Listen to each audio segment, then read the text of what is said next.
First of all, we need to understand that Islamophobia, since 1996, is an industry that is making a tremendous amount of money. That's not funny.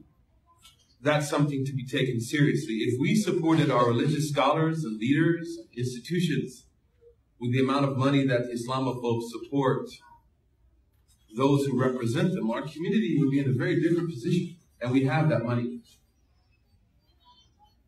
The Islamophobes have been able to take people who were professional failures, people like Ayaan Hirsi Ali, who has zero academic background in Islamic studies,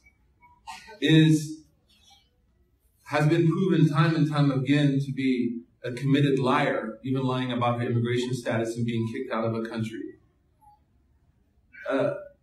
Has proven a culture for these kind of people to flourish. The doctor in Arizona, who I've never met before in my life, Zuhdi, I believe is his name, who described me on Fox News as like Muslim Brotherhood, Salafi, Sufi, Shia, militant Islamist. Like, he's so confused that he mentions groups that don't even like each other and then labeled me with all of these groups. The Islamophobes are able to present people as experts simply because they're born in a Muslim country. I remember Megyn Kelly, when Fox News attacked me and then had to retract what they initially accused me of. You know, Megyn Kelly was saying that how could Suhaib Webb from Oklahoma, speak against Ayaan Hirsi Ali, who's born in a Muslim country? I mean, really, that's all it takes is to be born in a Muslim country to achieve some type of scholarship. And those are rooted in a set of assumptions about Islam and about religions of brown people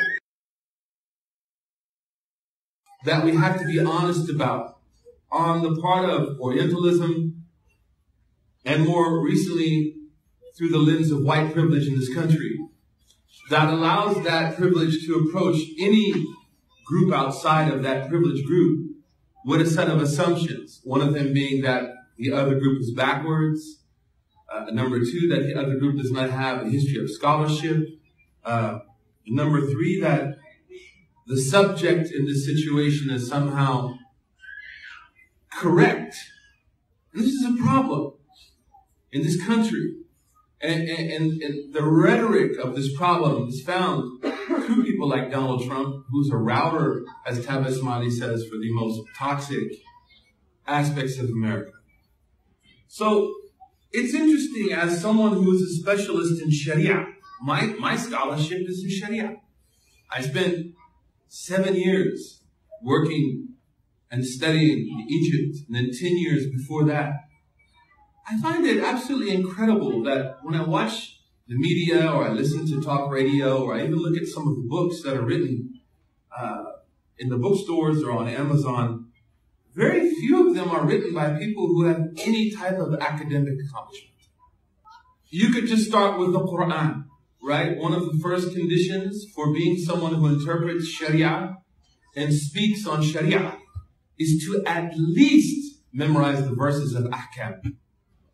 To at least have memorized the verses that deal with legal issues. The second criterion is to know at least 5,000 prophetic narrations that deal with legal issues. As far as I've seen, these people can't even read Arabic, let alone are they able to quote the verses of Quran or the statements of Muhammad, peace be upon him, that are designated as legal in nature. So what we have is basically, those of us from America, Chicken George, right? We have a rooster running around with its head cut off. And it appeals to the fears of people. Islam is a boogeyman. Islam is here to, as a community, Muslims are out to take you over. As one lawmaker in Tennessee said, Islam, its goal is to burn the Constitution, Sharia. And out of that came this attempt to Shariarize America, right? Not to terrorize them, but to Shariarize them. And last night was a tremendous tragedy that we saw happen in France. The attacks that have happened over the last month, not only in the quote-unquote Western world, but more of them have taken place in the Muslim world. Thousands of people have been killed, maimed, harmed. Their lives have been changed. In the cases of people of Syria, their infrastructure has been destroyed. They've been displaced. I think it's very important for scholars in America who have a background in Sharia to begin to speak and to begin to talk about what Sharia is. Because, as one of our teachers said, an empty chair can't speak for you. And most importantly, as Muslims, it's important for us to realize that we have a responsibility to educate ourselves. إِنَّمَا عِلْمُ بِالتَّعَلُّمِ. The Prophet said, knowledge is acquired by learning, by studying.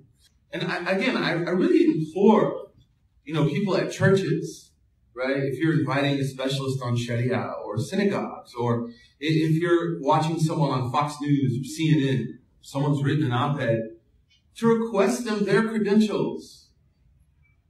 What has qualified them to speak on a legal system that has been in existence for more than 1,400 years with zero training? It's absolutely offensive, and it's irresponsible journalism and irresponsible to your communities.